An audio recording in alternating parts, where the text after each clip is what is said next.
Depuis que le TK Bremen est sorti le 15 décembre dernier du port de Lorient pour rejoindre un mouillage à l'abri de l'île de Groix alors qu'une tempête était annoncée, les conditions de l'appareillage et le choix du capitaine du cargo font débat.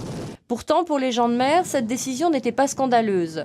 Changer le règlement et donner plus de pouvoir de décision aux affaires maritimes ou au commandant du port pose question. Si vous transférez trop de responsabilités et de pouvoir d'interdiction sur le commandant du port, celui-ci, voyant le risque de mettre en cause, de voir sa responsabilité mise en cause rapidement, prendra des positions extrêmement sécuritaires.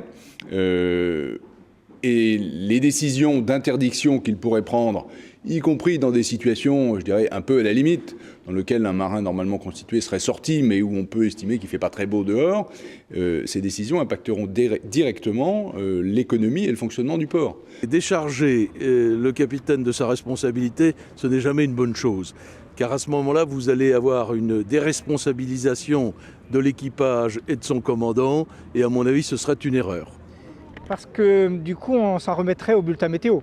Non, on s'en remettrait à des tiers. Et à chaque fois que celui qui est à la barre dépend d'un tiers, ça donne des résultats catastrophiques. Reste que les associations environnementales et certains politiques se posent la question du pouvoir des capitaineries, comme la ministre de l'écologie, Nathalie Kosciusko-Morizet, qui s'interroge sur la possibilité d'étendre le décret afin de donner à la capitainerie le pouvoir d'interdire à un bateau de prendre la mer sur un motif météorologique.